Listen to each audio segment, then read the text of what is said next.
Okay, well, time once again for another build video. Right now we're doing the ME3 Hand Welder from Aliens. This is a new 3D print. I do like it in the 0.5. I like to widen out. There we go.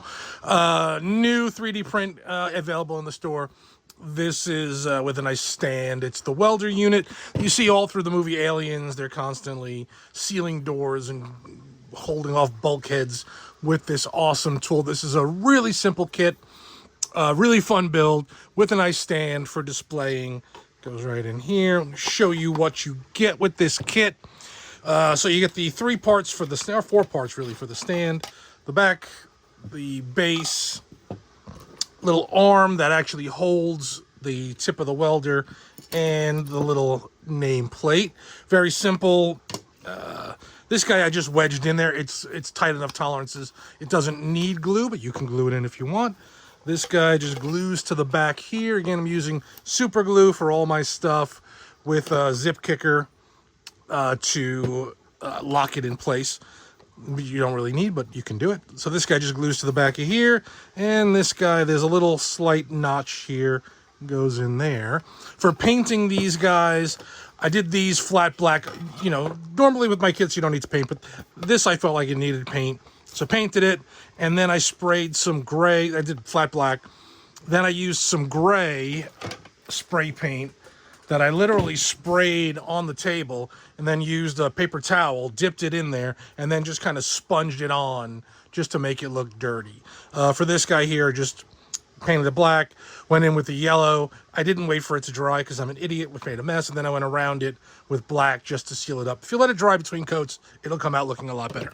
So that's the stand, very simple, not too much to worry about on that. For the kit, you're also going to get the body, which has this guy here. The gas tube, which just screws right in. Just screw it in. You don't have to screw it in too much, just a little bit. That's all it needs. You've got the welder tip, the welder back, and the welder center. This one, the big one goes in the big hole, the little one goes in the little hole. Some super glue for those, and then these guys just affix right onto here. Very simple. Little super glue, you're done. This little guy right here just glues right here in these 2 holes.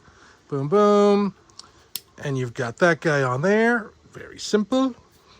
And then you've got an option on this side.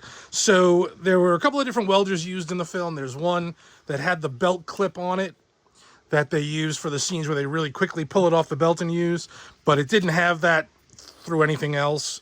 So you can either put, if you want to just display it, use the big switch, which is what it should look like, or put the belt clip on, and then I got a little baby switch that Charlie made to go in here to just kind of fill up that top area. So there's something there. It's up to you how you want it to look. It does come with 2 screws. They're too small. I think they're M3 by 8s to go in here. You will need a hex head. I use hex heads because I think they look cool. So you will need a hex head screwdriver to get that in there.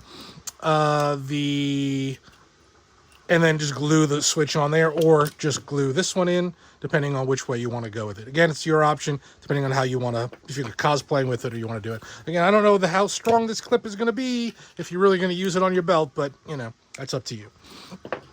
Lastly, we have the welder screen. I'll drill these holes out, or I'm going to try and open it. I'll see. But either way, it'll be ready for you, so you don't have to worry about it. The notch goes towards the back in all the photos I've looked at. And you're going to have 2 screws in here. They're M4 by 10s. Again, you'll need a hex head. Sorry. Screw them in, 1 on each side. And then you'll get a screen, a clear plexiglass screen. That's right. This is included. I glue this in using some washable clear Elmer's glue, because if you use super glue on something clear, sometimes it'll kind of fog it up. It's up to you how you want it. I mean, it's up to you. This looks nice and cool here. And you just glue this right in there. There's like a little thing right there. You just try and kind of rest it, try and get it on those, or they can be next to it. As long as it looks even to you, it shouldn't matter too much. My little trick with it, when I use the Elmer's glue, I coat the entire inside of it. This way, when the glue dries, there won't be like a patch where, oh, look, there was glue there and there's no glue there. It all has glue, so you don't have to worry about it. Put that on there, screw them in, not too tight, just so that it's snug, but it'll still move back and forth. And you're done. You can weather it. The original did have a little red paint on this button. Everything else is printed in color.